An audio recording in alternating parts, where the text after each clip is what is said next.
Welcome back to Palisade Radio. I'm your host, Tom Bodrovics. Joining me today is Brian Hirschman. He's managing partner at Hirschmann Capital and a new guest to the show. How are you today, Brian? I'm doing great. Thanks for having me on the show. It's good to have you. I'd like to get a little bit of your thoughts, or let's say add some color to a quote that Value Walk said about your fund. They said you're the world's most bearish hedge fund. So tell us a little bit more about that. Sure. Value Walk coined that phrase when they published one of my letters in early 2017. And I think there is some truth to the phrase because I'm bearish not just on U.S. equities, not just on Chinese real estate, not just on U.S. real estate, but all three of those, as well as bonds in most countries.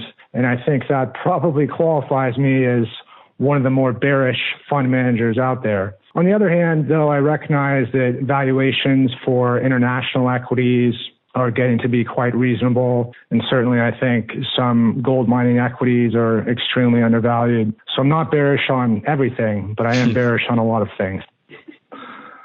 Yeah, absolutely. We'll get to some more of those. A recent study that you published showed that 51 of 52 countries with government debt greater than 130% of GDP have defaulted, and that the U.S. will soon cross that threshold. So tell us more about that study and that market condition that we could see later. Sure. So U.S. government debt to GDP, if you use IMF projections, is expected to soon be 140%. So I decided that I would look at every situation over the last 200 years or so where government debt had been at a similar level and try to see what had happened to countries that were in a similar situation to what the U.S. currently finds itself in. And what I found was that 51 out of 52 countries with 130% government debt to GDP had defaulted. And that has taken the form of restructuring or devaluation or defaulting through high inflation, as well as through outright default. It's important to remember that countries don't just default by stopping payments on their bonds, but they can also default through leaving a gold standard, abandoning a currency peg, or high inflation. And just to give your listeners some examples, the UK, for example, crossed that 130% debt to GDP threshold after World War I. And then a little while later, it defaulted by abandoning the gold standard. Germany is another good example, which crossed that 130% debt to GDP threshold after World War I, and then consequently experienced hyperinflation in the early 1920s. Another notable example would be Japan, which crossed that threshold during World War II and then subsequently defaulted outright and through inflation during the second half of World War II. And then a more recent example would be Greece, which crossed that 130% threshold after the 2008 financial crisis and then subsequently needed to be bailed out by other countries in Europe. And the only country out of the 52 that I looked at that hasn't defaulted is present-day Japan. And I think for Japan, it's probably just a matter of time, because if Japanese interest rates rise just a few hundred basis points, then Japanese government interest expense is going to be bigger than the entire Japanese government budget. So it seems inevitable that the Japanese bond bubble will have an ugly end, but the exact timing, of course, is difficult to predict. So I think the takeaway for your listeners is that history tells us the U.S. government probably isn't going to be able to get out of its current situation without defaulting through higher inflation. And even though the stock market is still optimistic and is totally ignoring this risk, the bond market also is totally ignoring this risk. I think it could be an incredible opportunity for gold investors and also for the shareholders in smaller gold mining equities like the ones that are owned by my fund. Absolutely. And one of the dynamics that you write about that I found very fascinating is the dynamic that we currently find ourselves in because of the response to the coronavirus with printing versus borrowing. So you write about basically contrasting printing versus borrowing. So much money that the Fed is trying to borrow to fund its bond purchasing rather than printing it. So tell us a bit more about that distinction of printing versus borrowing. Sure. I think that's a great question. This is a very important topic, and it kind of amazes me that there's still a lot of misunderstanding about it, even though the Fed has been implementing these policies for more than a decade. And I think the key point for your listeners is, although the press often says that the Fed is printing money to buy bonds, that's really not accurate. In reality, the Fed is actually borrowing to buy assets, and the Fed has done very little money printing. And just to expand on that a little bit, when the Fed implements quantitative easing, and this has been the case since 2008, the Fed issues short-term debt, and that debt takes the form of interest-bearing deposits that banks hold at the Fed, and the Fed pays a high interest rate on those deposits to encourage banks to hold those deposits. So really, what the Fed has been doing since 2008 is executing a highly leveraged carry trade where they borrow short by issuing these deposits, which are also sometimes called excess reserves. And then the Fed uses the cash from that borrowing to invest in higher yielding government bonds and corporate bonds and agency securities. So in a way, the Fed is kind of like a giant hedge fund. And in fact, Warren Buffett a couple years ago actually called the Fed the world's greatest hedge fund for just that reason. And there's a lot of people, I think, that will say that the Fed can keep asset prices high forever just by printing money, but that's totally incorrect. Just as you learned in introductory economics class, if you print money, it causes hyperinflation. And examples of that would be 1920s Germany or Venezuela today. And the Fed realizes that. And so that's why over the last 12 years, they've implemented these bond purchases by borrowing and issuing deposits rather than by printing money. And so I think this next leads us to the question, what happens, and when we were discussing earlier in the show, the U.S. is likely going to have a debt crisis at some point. And so if that debt crisis happens, what does that mean for the Fed's balance sheet? And it's a complicated topic, but it might be of interest to your listeners. And so if that happens, let's say the U.S. government has a debt crisis, so interest rates spike in the Treasury market. And if the Fed, does nothing and doesn't adjust the interest rate it's paying on its deposits, then the banks that are currently keeping their cash at the Fed in these deposits would then pull their deposits from the Fed and then go invest in the Treasury market or go invest that cash in the economy by making additional loans. And so in that situation where the Fed doesn't raise interest rates in response to a crisis, we would probably end up getting hyperinflation because all these excess reserves, all these deposits that are currently at the Fed would flow into the economy, and it would be a massive increase in the money supply. So what the Fed might also try to do is to try to avoid that hyperinflation. The Fed could raise the interest rates on its deposits, and that would encourage banks to keep their money at the Fed, and you wouldn't get the huge increase in the money supply. But if the Fed does that, then its carry trade becomes enormously unprofitable because the Fed would still be getting a relatively low interest rate on its bond portfolio, but then it would now be paying a super high interest rate on its deposits.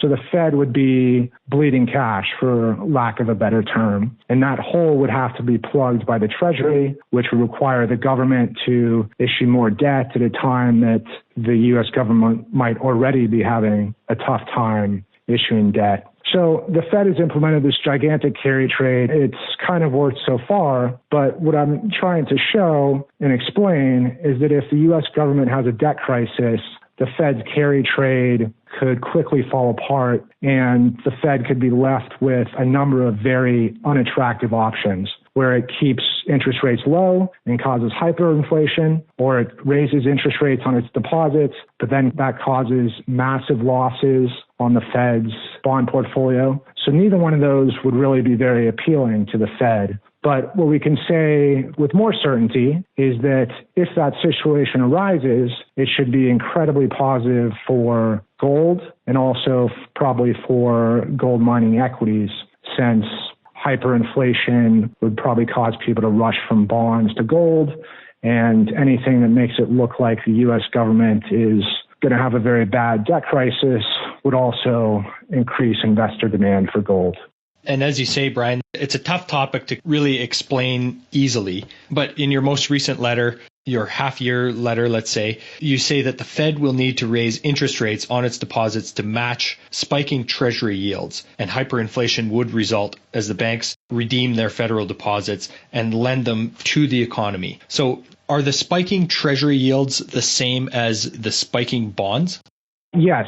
So in that situation, we're saying investors wake up from their stupor and realize that the U.S. government can't pay the debts that it's borrowed. And so as a result, they demand a higher interest rate in the Treasury market, as well as the results they would also need. And as a result, the Fed would also need to pay a higher interest rate on the deposits that banks are holding at the Fed, because that's really debt issued by the Fed, and the Fed is part of the U.S. government. So when the required interest rate for lending to the federal government and the Treasury market goes up, then the rate that banks need to get on their deposits out of the Fed would also go up. Brian, this brings another question to my mind about how the banks are, quote unquote, lending to the economy. And we're not necessarily seeing that right now. So can you explain to me a little bit about how the Fed is paying a higher interest rate and then how the banks aren't necessarily really lending that money into the economy right now? And I guess a piece of that would be, even though interest rates are low right now, lending standards are actually tight. Sure. Yeah, banks are always trying to optimize their risk-adjusted return on capital while complying with regulations. And right now, the Fed is paying a higher risk-adjusted return on its excess reserves, on its deposits, than banks could get by investing in the Treasury market or by lending the funds out in the private loan market. So as a result, banks are keeping their cash at the Fed in these deposits. They're not earning much, but they're earning a better risk-adjusted return than they could get in any of these other markets. And they're also, of course, considering the regulatory impact of reserves, of holding cash at the Fed, which is very favorable compared to making loans. And this, of course, means that by implementing these policies, the Fed has shifted capital in the banking sector from the private loan market to deposits at the Fed. And so there probably is some crowding out that has gone on there, where cash is being lent to the Fed, to the U.S. government, and it otherwise would have been lent to the private sector. And so all this means that if something were to happen where the risk-adjusted return the banks were getting on their deposits at the Fed was no longer as attractive, then banks might pull their cash from the Fed and then lend it to the private sector. And that's when we could see a big increase in the money supply and a big increase in inflation. One of the other things that bulls often argue is that the U.S. government won't have a crisis because the dollar is the reserve currency of the world and they've paid off the debt since World War II. So what are your thoughts on that? Yeah, sure. I think it's a great question, since those are two of the more common bull arguments I hear as to why investors should not worry about the very high levels of U.S. government debt. And the first argument that people make is they say, oh, the U.S. dollar is the reserve currency, therefore inflation is going to stay low and interest rates are always going to stay low. But that argument makes no sense to me, because in the 1970s, during the U.S. Great Inflation, it was also true that the U.S. dollar was the world's reserve currency. Yet that didn't stop inflation expectations from exploding higher during the 1970s. And that didn't stop U.S. government interest rates from reaching 16% in 1981. So if our reserve currency status didn't prevent that inflation crisis, it seems highly unlikely that it's going to prevent the next one. Another common argument that people make is that because the U.S. had a high debt burden after World War II and was able to eventually reduce it, they say that we shouldn't be worried about the U.S. government's current debt situation. But that argument, I think, is just as absurd as the reserve currency argument. For one, the U.S. didn't just pay down its debt after World War II. It actually defaulted through higher inflation. And between 1946 and 1948, inflation actually totaled 34%. And I think in the current market environment, if we had 34% inflation over the next 2 or 3 years, it would spark chaos. So I don't think that that's much of an argument for why things are going to stay calm. Another big difference between now and the period after World War II is that after World War II, the U.S. government was able to shut off most of its defense spending. And as a result, it went from running huge deficits to running extremely large budget surpluses, for example, 3% in 1948. And so that helped the government debt to GDP come down in the years after World War II. Now, in contrast, because Medicare and Social Security aren't going anywhere, the U.S. government is expected to run budget deficits as far as the eye can see. And that's even if you're making very rosy assumptions about GDP growth and interest rates. So our situation now is much worse than it was after World War II. And even despite the budget surplus situation after World War II, we still defaulted through higher inflation. So what happened after World War II, that shouldn't make you optimistic about the U.S. government's current situation, but it should probably make you optimistic about gold and gold mining equities.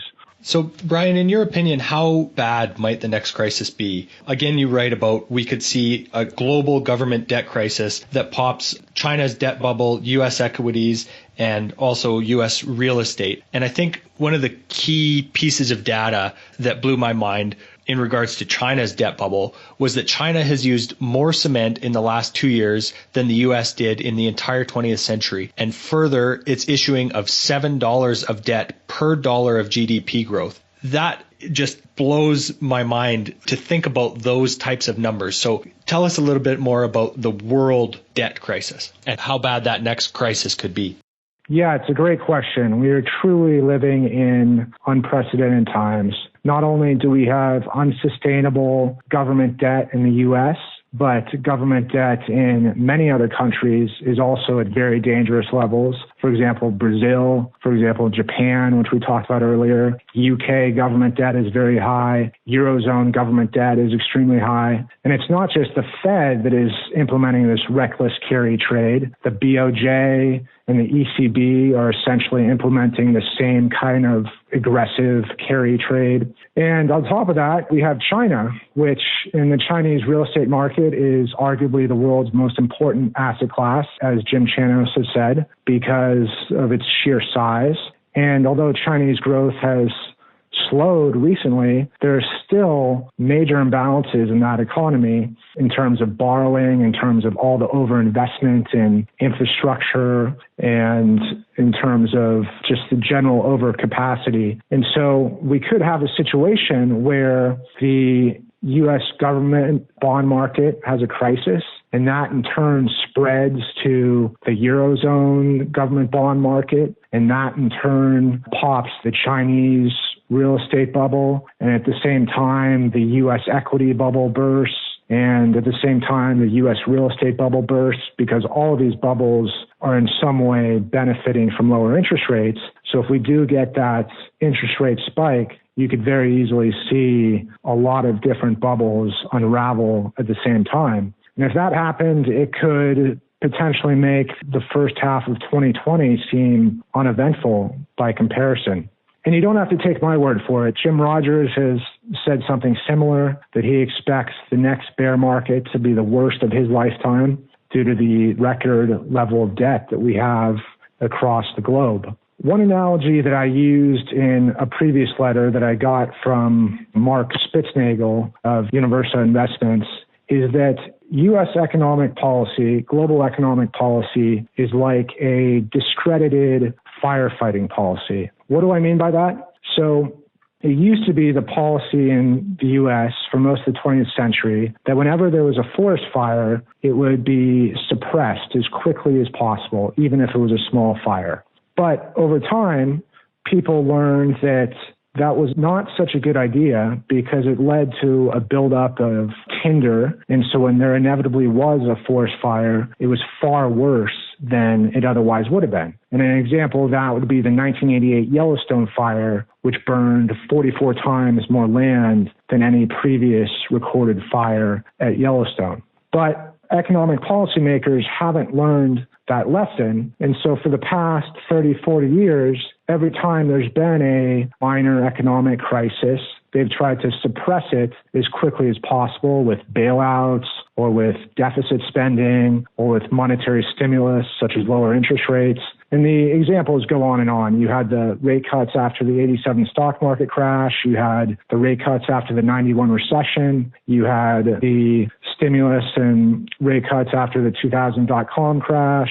You had the bailouts of the savings and loan sector in the 1980s and 1990s. You had the bailout of Mexico in 1994. You had the bailout of long-term capital management in 1998. You guys get the idea. And the problem with this is just as suppressing forest fires leads to a buildup of tinder, suppressing all these crises leads to a buildup of debt in the system because investors and borrowers become more reckless because they think that the government is always going to be there to bail them out. And you can see that in kind of global debt to GDP ratios.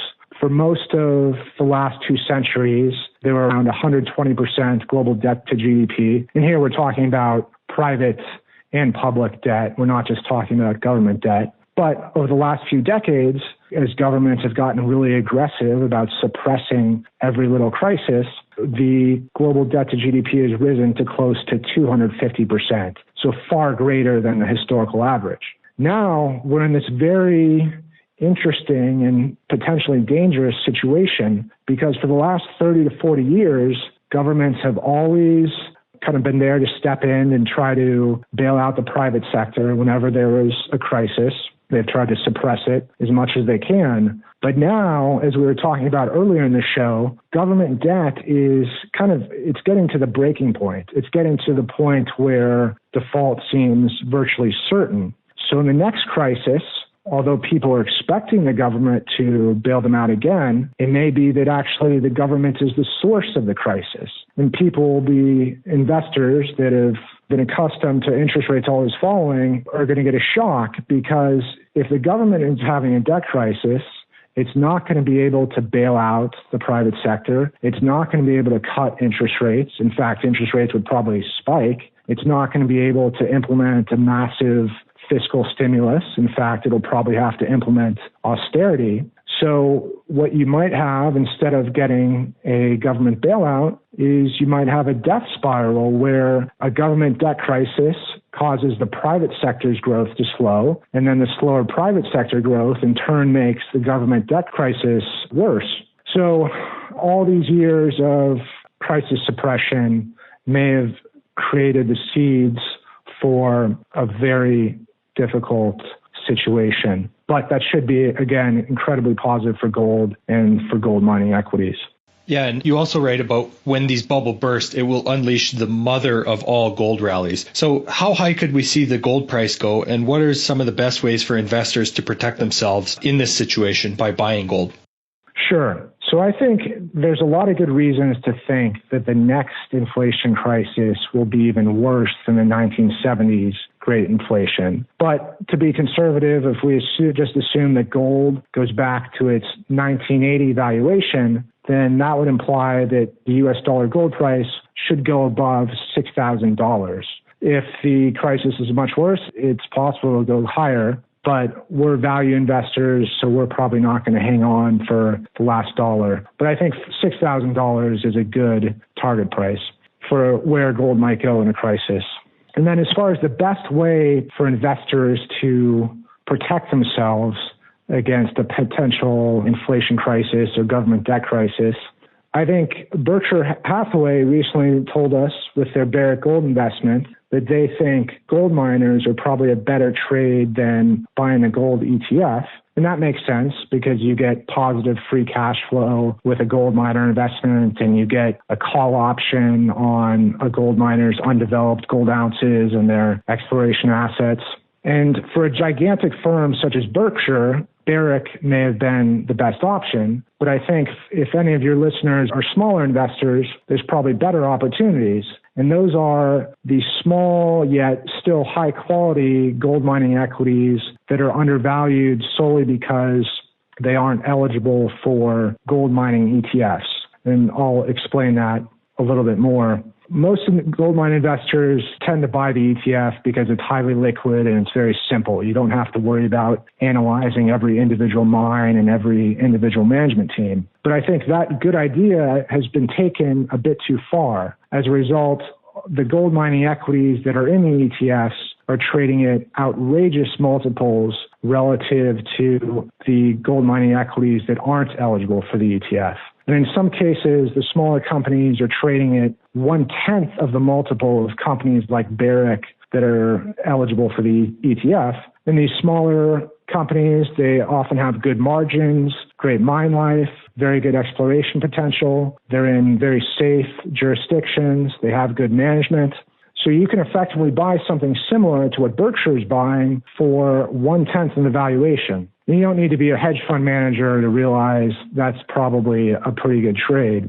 And that valuation disparity that we see right now between larger gold mining equities and the companies outside the ETF, that should go away over time because these smaller companies should get acquired, or the smaller companies might merge to become eligible for the ETF, or a company might go from being a developer to a producer, and that'll make it eligible for the ETF.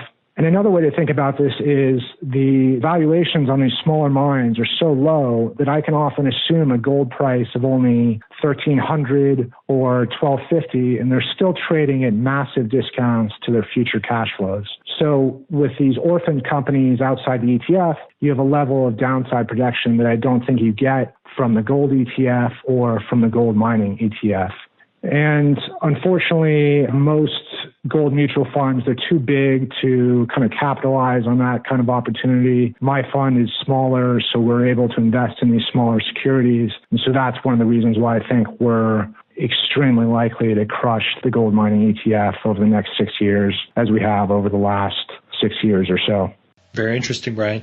There's another question that comes to mind as you're talking about some of these smaller miners and stuff. And it's also part of your strategy of value investing. So how do you go about determining what the intrinsic value of these miners or producers are? What are some of the factors that you take into consideration when looking at the valuation of these companies? Sure. Our intrinsic value calculations aren't that complicated. We look at companies' valuations in a number of different ways. But one way to think about it is we're making a projection of the mine's future gold production, and then we're making a conservative assumption about the gold price. And then that gives us our revenue projection from the gold mine. And then we're making a conservative assumption about what the mine's operating costs are likely to be. And so combining those, that gives us our expected future cash flow from the mining project. And then we're discounting that back at a very conservative rate. And so there are a few proprietary things that we do when we're estimating production and we're estimating costs and things like that. But that's basically the gist of it. And I think our advantage is, we run a very concentrated portfolio. So we're only investing in kind of the 10 or 15 names that are most undervalued. So we can be pretty selective and only invest in situations where we can make these really conservative assumptions and the securities still look very undervalued and are still trading at huge discounts to the present value of their future cash flows. And some of the reasons that exist, I mentioned earlier, is many of these companies are outside the ETF and have been orphaned and don't have the same kind of buying demand that securities in the ETF have. Excellent, Brian. Well, as we wrap up, do you have any concluding thoughts?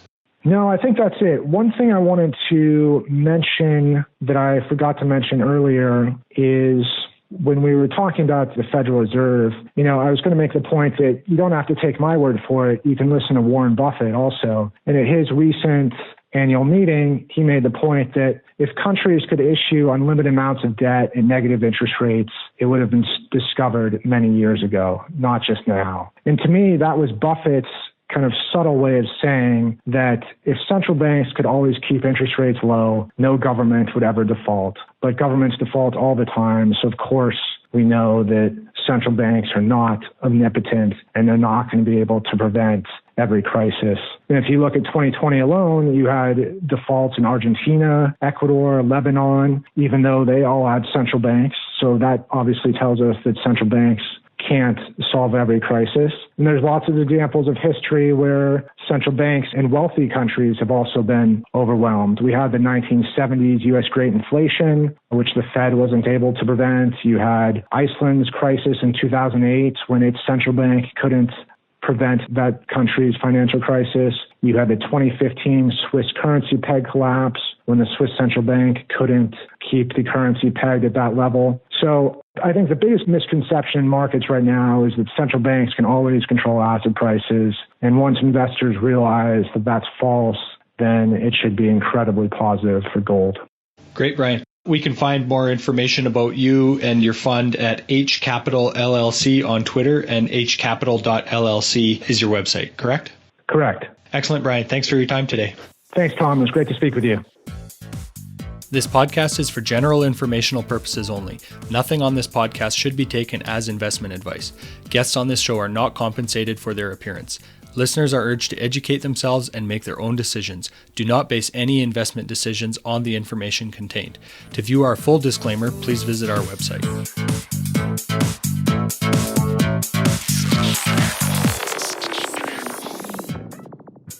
Think you understand the junior mining sector and you think that the participants in the mining sector, junior mining sector, are good people and kind people, hit the bid.